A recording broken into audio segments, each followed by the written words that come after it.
You cared with sincerity. You showed up, listened, gave your best, and somehow she drifted away. It's strange, isn't it? How the more we try to hold on, the faster things seem to slip through our fingers. There's a quiet paradox hidden in love the moment you need to be chosen. Your energy loses gravity. But emotional detachment isn't coldness. It's the clarity that comes when you no longer beg for connection to prove your worth. This is the art of controlled warmth, to care deeply, but never be controlled by what you care for. Part 1. When caring turns into control. The need that repels. You think you're showing care. You reply fast. You ask how she feels. You try to make things easier, smoother, safer. But beneath that kindness lies something quieter. A need to be seen, to be chosen, to be enough. And she feels it. Not through words, but through energy, that invisible frequency that tells her your peace depends on her validation. It's a strange kind of irony. The harder you try to prove your worth, the less worthy you seem. Every text you send to bridge the silence only deepens it. Every reassurance you seek slowly becomes a confession. I don't trust my own value unless you reflect it back to me. Modern men have mistaken care for control. They confuse presence with persistence. They mistake connection for constant access. You want to show that you're reliable, available, loyal, yet somewhere along the way, your care turns into a quiet negotiation. You're not giving freely anymore. You're investing, expecting a return. And here's the law. No one tells you about the law of emotional polarity. The one who needs less always holds more energy. The one who can walk away holds the frame. The one who can stay calm in uncertainty commands gravity. It's not about games. It's about biology. In nature, stillness signals strength. Animals don't chase what's running. They observe, calculate, conserve. A man anchored in himself gives off that same primal signal safety. But when anxiety drives your actions, when every gesture of care is secretly powered by fear, your presence no longer calms. It agitates. She may not be able to explain why, but something in her body recognizes it as instability, and she withdraws. This is why emotional detachment matters not to become numb, but to stop leaking energy through constant reassurance. The calm man doesn't chase outcomes. He observes them. He knows that caring is powerful only when it's voluntary, not when it's a survival mechanism. Ask yourself, when was the last time you offered affection without needing acknowledgement? When was the last time you stayed silent? Not as a strategy, but as strength. The truth is, control hides beneath the mask of concern. When you need her response to feel steady, you've already handed her the steering wheel to your peace. Caring becomes magnetic only when it's detached from desperation, when it's born from abundance, not absence. When you give because your heart is full, not because it's empty and hoping to be filled. So pause before your next act of care. Ask yourself, is this love or is this fear disguised as generosity? Because the moment you stop needing the feeling to be returned, your care becomes what it was meant to be all along, a reflection of your strength, not a plea for her approval. Part 2. The chemistry of attachment. How the brain creates neediness. There's a strange alchemy happening inside you every time your phone lights up with her name. a rush of anticipation, a spark of dopamine, a hit of something that feels like meaning. For a second, you're alive again, desired, connected, seen. Then the screen goes dark, and the silence stretches.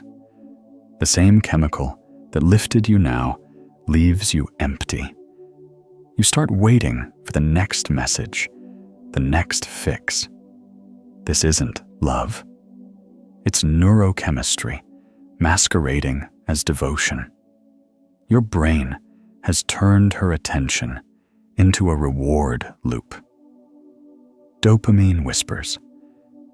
Maybe she'll reply soon. Oxytocin. The bonding hormone floods you after each warm conversation, reinforcing the illusion of safety. But here's the trap. What your brain interprets as connection is often just reinforcement. The mind doesn't crave her.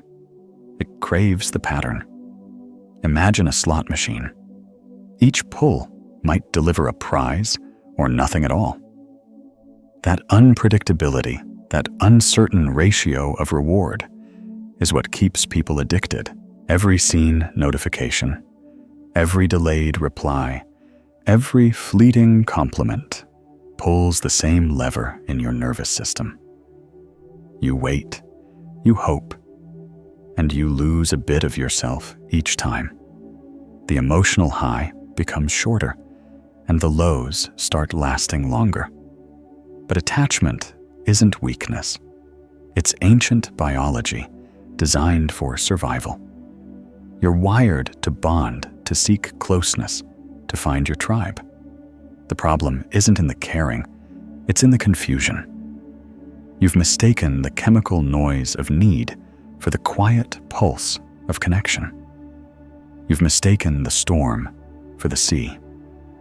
The Stoics had a word for this pathos, the pull of passion that hijacks reason. They never said, feel less. They said, feel consciously. To feel without being ruled. Emotions, they believed, are like weather, real, powerful, temporary. The wise man doesn't curse the rain. He simply doesn't drown in it. So when the urge rises to check your phone, to refresh the screen, to decode the silence, pause. Observe it as you would a passing cloud. Don't fight it. Don't obey it. Just see it. Detachment doesn't mean apathy. It means awareness. It means you stop letting a chemical impulse dictate your worth. Every moment you resist the pull, you reclaim energy from the illusion. Every time you sit with discomfort instead of chasing relief, you grow quieter inside, steadier, stronger. This is where true attraction begins, when your calm no longer depends on external reward. Because in the end, it's not her attention that heals you. It's your ability to sit in the space between dopamine and silence and still feel whole. Part 3. The awareness. Shift. Reclaiming power through observation. There comes a moment in every man's life when he realizes he cannot outthink his emotions, nor can he outrun them. The more he fights, the louder they grow. The more he tries to suppress, the more they rise in rebellion. But something remarkable happens the day he stops trying to fix how he feels and starts simply seeing it. That's where conscious detachment begins. Conscious detachment is not about numbing yourself. It's about reclaiming your center. It's the quiet art of saying, I feel it, but I don't feed it. You notice the surge of anxiety, the pang of longing, the sting of rejection. But instead of obeying those impulses, you observe them like passing clouds in a vast sky. They move through you, but they don't move you. there's a profound difference between reacting and observing. Reaction is immediate, instinctive, chaotic, enslaving. Observation is deliberate, measured, grounded, free. When you react, your emotions drive the car and crash it into the nearest wall. When you observe, you sit in the passenger seat of your own mind and realize that not every feeling deserves the steering wheel. The Stoics knew this truth long before neuroscience gave it language. Marcus Aurelius wrote, "You have power over your mind, not outside events. Realize this, and you will find strength." To observe calmly is to take that power back. A man who can witness his inner storm without drowning in it becomes immovable. He is not cold, he is composed. Try this simple act of rebellion before you respond to anything. Her silence, her words, your own fear. Breathe once. Just once. Feel the pause, widen the space between stimulus and response. In that breath, your freedom lives. That single moment of awareness separates the impulsive boy from the grounded man. Observation is not detachment from life. It is participation without possession. You can care deeply and still remain steady. You can love fully and still belong to yourself. Emotional awareness isn't a wall you build. It's a window you open. Through it, you see your emotions clearly, instead of living trapped inside them. True strength isn't the absence of feeling.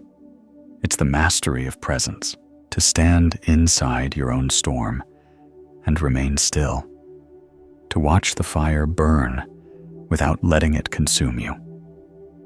That's not apathy. That's sovereignty.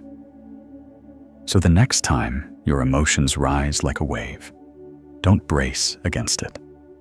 Stand tall, breathe, and watch. Let the water move through you.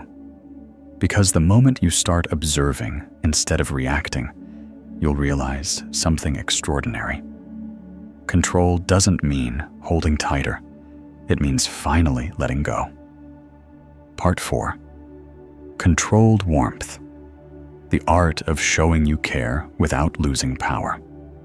Most people misunderstand indifference. They think it means coldness, withdrawal, emotional distance. But true indifference, the Stoic kind, is not the absence of feeling. It's the mastery of it. It's not about closing your heart. It's about opening it without losing yourself inside. Controlled warmth is the art of caring consciously. It's emotional generosity, with boundaries, the ability to give, to listen, to be kind, without allowing your identity to dissolve in the process. You can still send the message, still offer support, still show affection. But your peace is never up for negotiation. Think about it. How often do we give as a form of insurance? We listen not to understand, but to be seen as good. We help not out of strength, but to avoid being forgotten. That isn't care, it's a transaction dressed in empathy. Controlled warmth, on the other hand, asks nothing in return. It says, I am already enough. My care is a gift, not a bargain. Presence over persuasion. That's where true connection lives. When you can be with someone fully without performing or proving your presence speaks louder than any words. There's a quiet power in stillness, in not needing to fill every silence, not rushing to rescue every discomfort. Because silence is not absence. It's the space where truth can breathe. In relationships controlled, Warmth feels like a calm fire. It glows, it gives light, but it never burns out, trying to be someone else's sun. The moment you start dimming or brightening your flame to match another person's comfort, you surrender your center. And that's the beginning of emotional erosion. A slow forgetting of who you are. So how do you express care without surrender? By remembering that your worth precedes your giving. Every word, every gesture, every act of kindness should emerge from wholeness, not hunger. You can love her deeply and still say no. You can be available and still keep your mystery. You can listen without losing your silence. Controlled warmth is not about playing hard to get. It's about being hard to shake. It's the quiet confidence of a man who doesn't need to chase validation because his calm already radiates value. The Stoics called this autarkeia self-sufficiency, the kind of inner abundance that makes you magnetic without trying. And so the paradox reveals itself. When you care with awareness, your care becomes rare. People feel it, but they can't control it. They sense your warmth, but they also sense the boundary that makes it sacred. Remember this mantra: be warm, but remain free. Let your compassion flow, but never let it carry you away. Because the moment your heart learns to give without grasping, you stop being someone who needs to be chosen and become someone who chooses with peace. Part 5. The energy reversal. When you stop needing, you start radiating. There's a moment in every man's journey when he realizes he doesn't need to chase anymore. The very energy that once made him restless begins to turn inward, forming something quieter, denser, magnetic. This is the energy reversal. When your need collapses, your gravity expands. People often mistake charisma for noise. They think attraction is built through constant effort, through clever words, sharp wit, unending pursuit. But real magnetism is born in stillness. It's not in what you say, but in what you withhold. It's not in your chase, but in your composure. Calm energy has its own language. It draws curiosity, commands respect, and whispers, "I am enough." The moment you stop trying to impress something profound happens. People start paying attention. It's the paradox of power. When you no longer crave validation, the world begins to validate you. Why? Because your energy stops leaking outward. You stop signaling desperation and start emanating certainty. In that silence, others sense something they can't quite name. A man who doesn't chase the room, yet somehow centers it. Respect grows not from effort, but from restraint. The man who can stay quiet while others perform, who can observe without reacting, who can walk away without bitterness. That man radiates strength. His presence tells a story louder than words. I no longer need to be chosen because I've already chosen peace. Energy is a mirror. Neediness reflects absence. Composure reflects abundance. When you move from chasing to receiving, your frequency changes. You begin to attract people. Not because you try to, but because you no longer distort your signal with anxiety. Your calm becomes a form of invitation. Think of the universe itself. Stars don't move toward us. They pull by gravity. The sun doesn't chase planets, yet everything orbits its steadiness. That's how emotional gravity works too. The more grounded you are, the more effortlessly you draw what aligns with you. When she senses your stillness, she leans in. When she feels your peace, she questions why hers depends on movement. The dance reverses. The man who once chased becomes the one she seeks to understand. And the irony, you're no longer performing for her attention. You're simply being, and that's what captures her curiosity. This is the unseen language of self-trust. It doesn't shout, it doesn't prove, it hums. The world hears it in your silence, your eyes, your calm gestures. It's not arrogance, it's alignment. Not detachment, but grounded presence. So stop running. Stop explaining. Stop feeding the need to be seen. The moment you stop trying to project worth, you start radiating it. The moment you stop chasing the reflection, you become the mirror. Remember this. Your silence speaks the language of self-trust. And in a world full of noise, that sound steady, unshakable, is the most irresistible frequency there is. Part 6. Stoic Reset. How to rewire emotional dependency. At some point, every man must face himself, not in the mirror, but in the space between impulse and silence. That's where your power lives. Not in how you react, not in what you say, but in what you choose not to. Emotional detachment isn't built overnight. It's a discipline, a reprogramming of how you relate to your own mind. The first step is simple, but rarely easy. Notice your emotional triggers, the text left on seen, the delayed reply, the tone that feels colder than yesterday.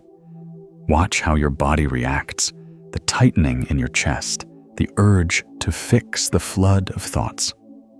Don't judge it, just witness it. Awareness is the first form of mastery, because once you can name what moves you, it stops moving you unconsciously. The second step.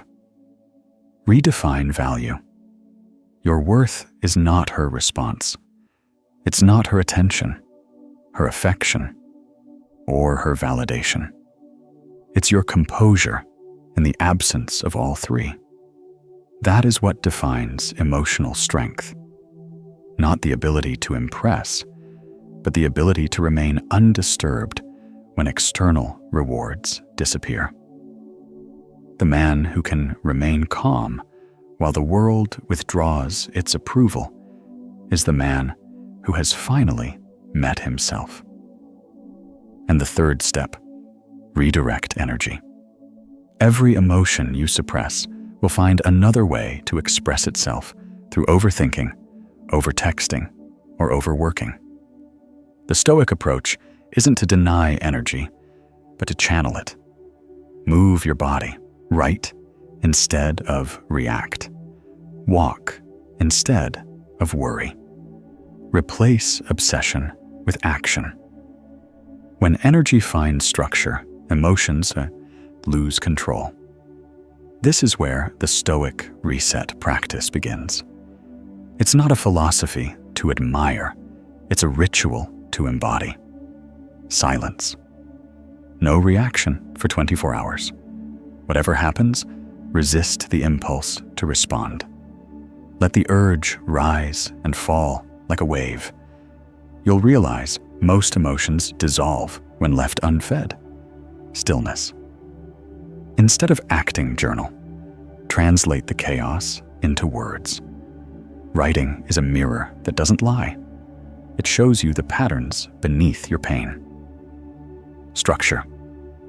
Do one act of self-command daily. Wake up earlier. Finish the workout, clean the space. Keep your word. Discipline reclaims the energy that emotion used to waste. Do this not to become detached from life, but to become anchored within it. Detachment isn't indifference.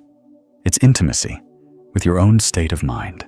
It's realizing that your inner peace is not negotiable. Not to a message, not to a moment, not to anyone. Over time, you'll start to feel something subtle but profound, the shift from reaction to response. You'll stop chasing control and start embodying it. You'll care less about the outcome and more about the state you occupy while waiting for it. And that's when you'll understand the essence of Stoic power. The calm man is not the one who feels nothing. He's the one who feels everything and still chooses silence. Part 7. The freedom that makes you irresistible. There's a moment quiet and almost imperceptible when something inside you changes. You stop waiting for a message. You stop refreshing the screen. You stop wondering what she thinks. It's not that you've stopped caring. It's that your caring no longer costs you your peace. That moment, right there, is when you begin to radiate a different kind of energy, not the hunger of wanting, but the serenity of having nothing left to prove. When you stop needing love, you don't become colder. You become clearer. Love ceases to be a negotiation and returns to its natural state, an offering, not a demand. You no longer orbit around someone's tension because you've become your own center of gravity. That's what she feels, even if she can't explain it, the grounded stillness of a man whose world doesn't spin on external approval. Women sense it instantly. It's not arrogance, it's not disinterest, it's the quiet stability that says, I'm whole whether you stay or go. That's real magnetism. Not the spark of charm, but the field of calm. When a man no longer chases, he begins to draw. Not because he's trying to attract, but because his peace speaks louder than pursuit. Freedom is the highest form of attraction. It's not a posture, it's a frequency. The free man doesn't perform. He simply lives. He listens without fear. He gives without demand. He walks away without resentment. There's something irresistibly human about that. A man so rooted in self-respect that love becomes a choice, not a rescue mission. Detachment isn't distance, it's depth, without dependency.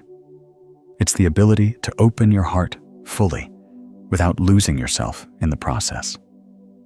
You can hold someone, admire them, even ache for them, but beneath it all, you remain steady. You know that connection should add to your peace, not replace it.